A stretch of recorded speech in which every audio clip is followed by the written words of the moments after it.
A paz do Senhor, povo de Deus. Estou passando aqui mais uma vez para trazer um estudo bíblico com o tema Prosperando na Adversidade, né? Como se prosperar enquanto nós estamos passando por lutas, né?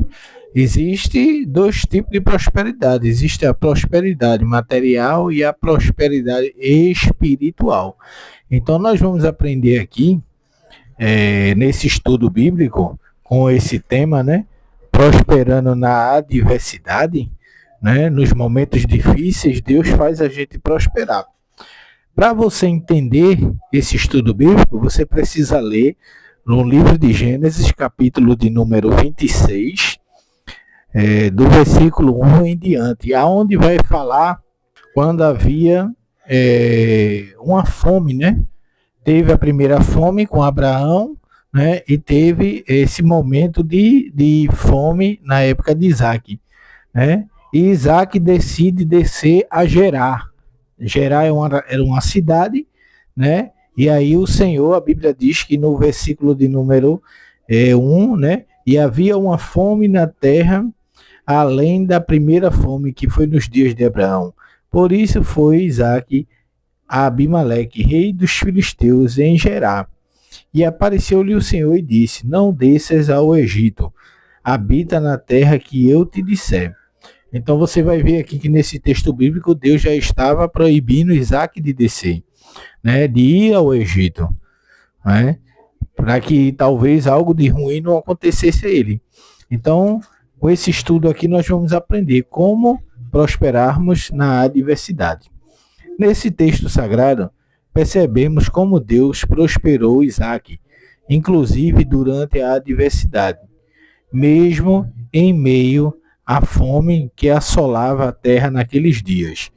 Deus prometeu abençoar Isaac onde ele habitasse, aonde ele estava habitando, seguindo a orientação de Deus. Deus aconselhou Isaac a não descer ao Egito, como está escrito em Gênesis, capítulo de número 26 e o versículo 2. Muitas vezes somos tentados a buscar facilidades no Egito, né? Às vezes nós estamos na presença de Deus, né? Passando dificuldade, uma luta, alguma coisa do tipo, né?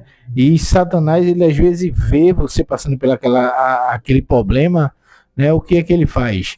Ele dá um jeitinho para mostrar a você um caminho mais fácil, né? Para que você possa se desviar da orientação de Deus. E quando você vai olhar o texto bíblico, você vai ver que Deus proibiu Isaac de ir ao Egito, porque a fome era grande, né? E quem tem fome tem pressa, né? Quem está passando a dificuldade tem pressa em receber a provisão, né? Então Isaac, ele escolheu ir ao Egito, mas Deus não deixou. Então a gente precisa aprender com esse texto bíblico que nem sempre o caminho mais fácil é o que está na vontade de Deus. Às vezes é a armadilha de Satanás, né? Como ele vê, porque a Bíblia diz que ele está ao nosso derredor, bramando como um leão, procurando alguém como tragar. Então ele vê a gente passando aquela dificuldade, ele tenta nos levar para o caminho dele, mas a Bíblia diz que há caminhos para o homem que parece perfeito, mas o seu final, ele é caminho de morte. Então, Deus renovou a promessa de abençoar Isaac e a sua descendência, como havia prometido a Abraão, como está escrito em Gênesis 26, do versículo 3 ao 4. O que nos motiva são as promessas de Deus quanto à nossa vida. Isaac obedeceu a Deus, ficando em Gerar, como está escrito em Gênesis 26 e 6. Deus quer exaltar-nos no mesmo lugar que muitas vezes fomos humilhados, né? Então você que está aí, talvez passando dificuldade, passando luta, passando todo tipo de adversidade, é nesse lugar onde Deus vai te exaltar e vai mostrar que Ele sempre esteve contigo, né? A dupla honra de Deus chega no lugar aonde nós éramos humilhados, nós éramos perseguidos, caluniados. É neste lugar aonde Deus vai mostrar que Ele nunca te abandonou, né? No Salmo 32:8, o Senhor promete orientar-nos e guiar-nos. Instruir-te-ei e ensinar-te-ei o caminho em que deves seguir. Guardar-te-ei com os meus olhos, né? Deus aqui estava fazendo uma promessa, né? Que ia guiar, ia mostrar a direção, iria cuidar. E iria estar atento, né? 24 horas. A bênção do Senhor é que enriquece. E semeou Isaac naquela mesma terra e colheu naquele mesmo ano, sem medidas, porque o Senhor o abençoava, como está escrito em Gênesis 26:12. Quando Deus resolve abençoar-nos, em pouco tempo recuperamos as perdas. E engrandeceu-se o varão, e ia-se engrandecendo até que se tornou muito grande, como está escrito em Gênesis 26:13. A bênção do Senhor nos enriquece, como está escrito em Provérbios, capítulo de número 10 e o versículo 22. A nossa prosperidade desperta inveja em outras pessoas que estão à nossa volta, como está escrito em Gênesis 26 e o 14.